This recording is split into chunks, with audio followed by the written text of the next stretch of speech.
Sir, मेरी आवाज आ रही है?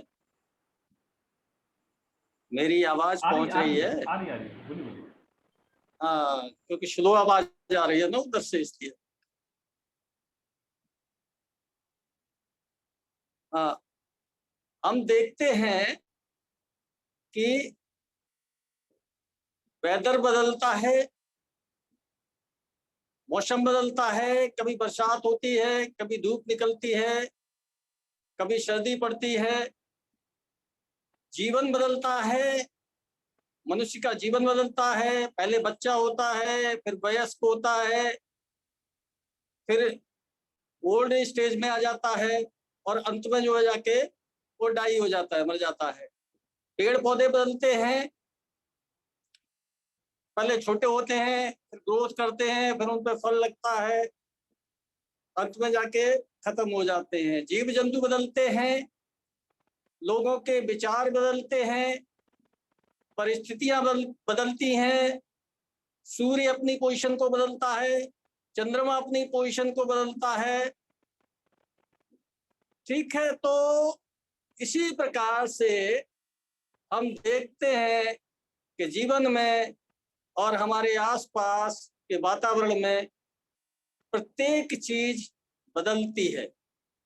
जी हाँ, आज हम बात करना चाह रहे हैं चेंज इज ओनली कांस्टेंट, यानी बदलाव निरंतर होता रहता है।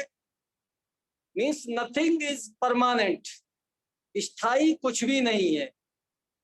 और इसी को हम कह सकते हैं कि परिवर्तन सृष्टि का नियम है। परिवर्तन के अनुसार ही मनुष्य को भी बदलना चाहिए।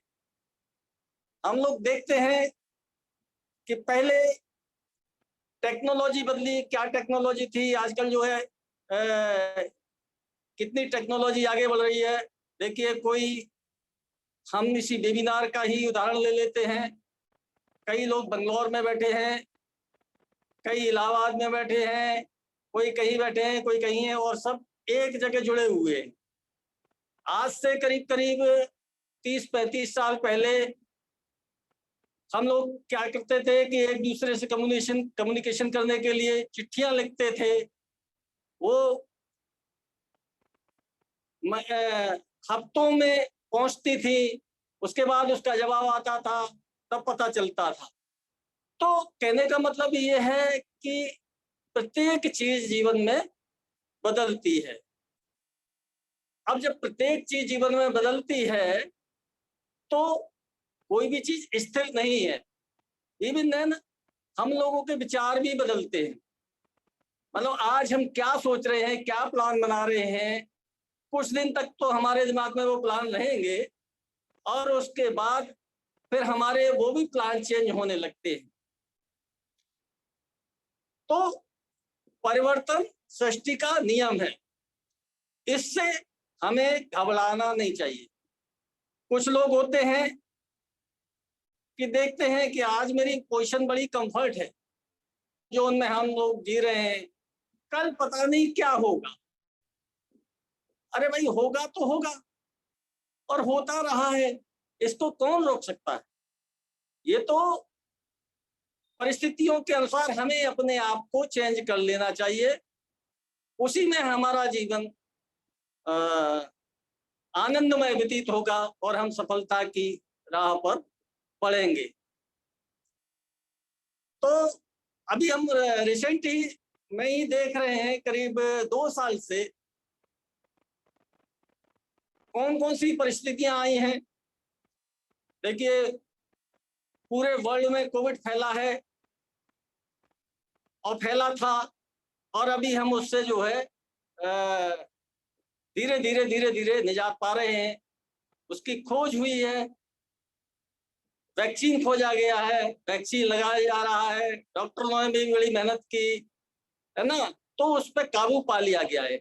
यानी वो भी क्या था, वो भी हमारे जीवन में एक चेंज था, और उस चेंज को हम लोगों ने एक्सेप्ट किया।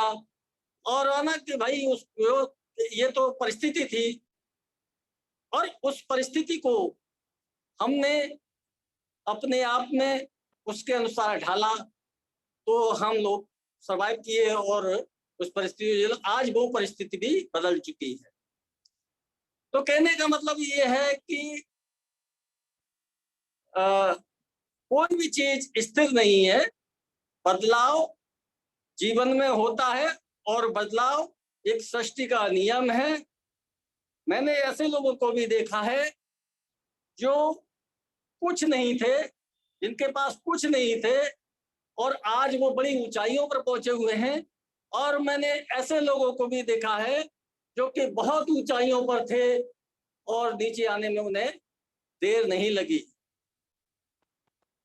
तो हम में से बहुत से लोग कहते हैं कि भाई ठीक है, पता नहीं आगे क्या होगा, कैसा होगा, आगे हम कैसे सरवाइव कर पाएंगे, इन परिस्थितियों को कैसे झेलेंगे, आज हमारा जीवन बहुत अच्छा है, भविष्य में क्या होगा कि, तो इसकी चिंता हमें बिल्कुल छोड़ देनी चाहिए और अपने आप को परिस्थितियों के अनुसार ढाल लेना चाहिए।